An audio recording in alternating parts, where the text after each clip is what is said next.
नमस्कार दोस्तों, आशा करता हूँ आप सब अच्छे होंगे। दोस्तों, आजकल मार्केट में हम जब भी देखते हैं नायलन या रेडियल दो तरह के टायर उपलब्ध हैं और दोनों में कुछ कमियां भी हैं, कुछ खूबियां भी हैं।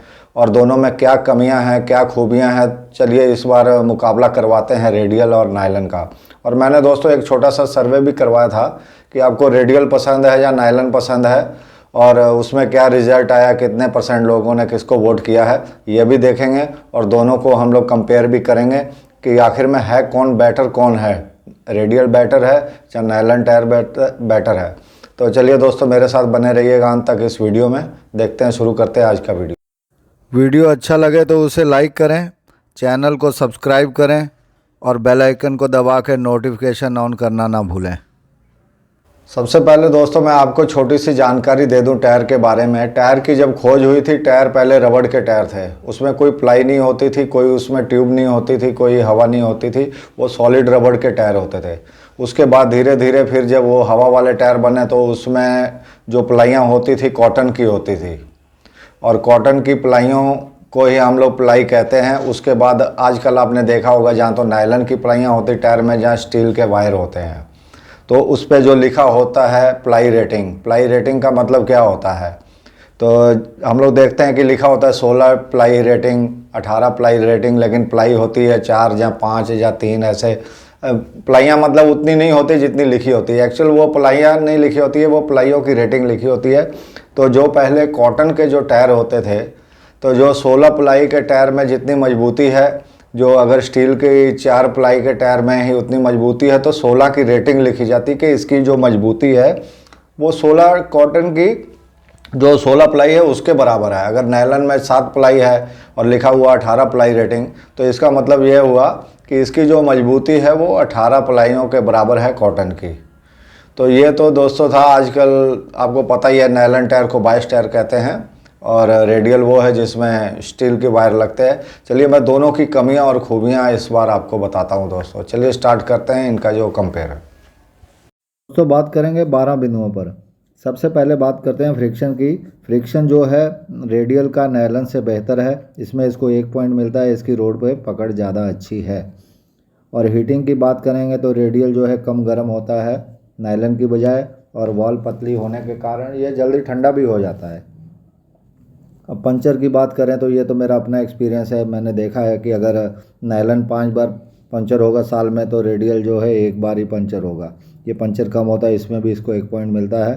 अब बात करेंगे स्थिरता की, और जो ये फ़र्क पड़ता है जो बहुत ज़्यादा हाई स्पीड वाली जो गाड़ियाँ हैं 150-200 किलोमीटर से ऊपर चलती हैं, उसमें ये फ़र्क पड़ता है कि जो रेडियल होता है ये अपनी शेप बरकरार रखता है और नायलन जो है अपनी शेप को बरकरार नहीं रख पाता। इसमें भी रेडियल को 1 पॉइंट मिलता है।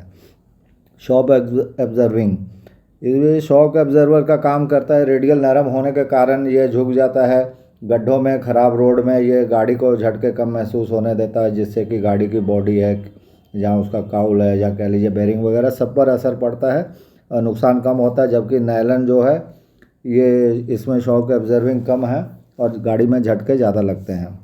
और साइड वॉल की बात करें तो साइड वॉल जो है रेडियल की दोस्तों कमज़ोर होती है और साइड वॉल से ही ज़्यादातर ये फटता भी है।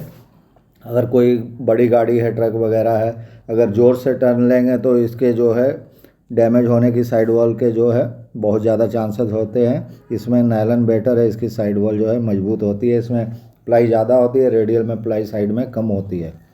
लोड कैपेसिटी भी दोस्तों नायलन की ज़्यादा है, इसमें नायलन को 1 पॉइंट मिल रहा। और माइलेज, यहाँ गाड़ी की माइलेज की बात कर रहा हूँ। गाड़ी की माइलेज रेडियल टायर है जो दब के चलता है, इसलिए इसमें थोड़ी सी कम हो जाती है, नायलन में बेटर होती है। अब वेट की बात करें दोस्तों, इसमें टायर का जो है रेडियल का वेट ज़्यादा होता है। ये जो फ़र्क है ना, ये ट्रक जो कारों या बाइकों में इसका कोई इसको असर नहीं पड़ता, लेकिन ट्रकों वालों को फ़र्क पड़ता है 1-1.5 क्विंटल का। अगर 10 जितनी भी गाड़ी के टायर ज़्यादा है उतना ज़्यादा फ़र्क पड़ गया। अगर 10 केजी का भी एक टायर का वेट ज़्यादा है, नायलन का इसमें वेट कम है, तो ट्रक वालों को इसका फ़ायदा होता है नायलन का। अब बात करें प्राइस की, तो इसका जो प्राइस है दोस्तों रेडियल का ये हाई है, 30-40% नायलन से प्राइस इसका ज़्यादा होता है। पर उसका बेनिफिट भी हो जाता है क्योंकि इसकी घिसाई भी कम है, उसके बारे में भी आगे बात करेंगे। तो प्राइस इसका जो है रेडियल का ज़्यादा है, इसमें भी नायलन को 1 पॉइंट मिलता है। अब बात करेंगे रिपेयरेबल की। जो रेडियल है ये भी रिपेयर हो जाता है, नायलन भी हो जाता है, लेकिन नायलन में बड़े कट भी रिपेयर हो जाते हैं, पर रेडियल में छोटे मोटे कट लगे तब रिपेयर होता है, और इसके चलने के चांसेस भी रिपेयर होने के बाद बहुत कम होते हैं, जबकि नायलन जो है ये रिपेयर होने के बाद भी अच्छी तरह चलता है। लास्ट बात होगी दोस्तों, ये भी माइलेज, ऊपर भी मैंने माइलेज लिखा, लेकिन वो गाड़ी की माइलेज, ये टायर की माइलेज यानी टायर की घिसाई। इसमें दोस्तों रेडियल बाजी मार गया फिर, क्योंकि रेडियल की जो है घिसाई कम है नायलन की बजाय, हालांकि इसका कीमत भी उतनी ज़्यादा, उतनी इसकी घिसाई भी कम है। तो दोस्तों इसमें भी रेडियल को हम 1 पॉइंट देंगे। तो दोस्तों दोनों को मिल गए 12 में से 6 पॉइंट, रेडियल को भी 6 पॉइंट मिल रहे हैं और नायलन को भी 6 पॉइंट मिल रहे हैं।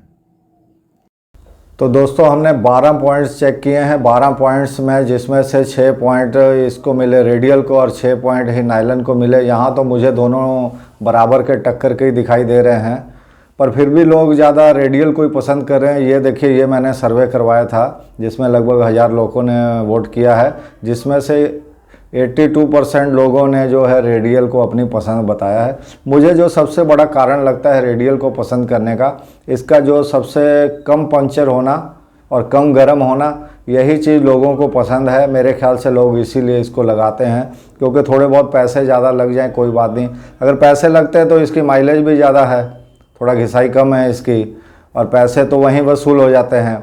तो जो लोगों को कम परेशानी कम होती है ना, इसकी वजह से मुझे लगता है कि लोग जो है रेडियल को ज़्यादा प्रीफर करते हैं। तो दोस्तों ये सर्वे आपको कैसा लगा, ये रिपोर्ट कैसी लगी, मुझे बताइएगा ज़रूर। फिर मिलेंगे नए वीडियो में किसी नई जानकारी के साथ। दोस्तों मेरे साथ बने रहिएगा। धन्यवाद।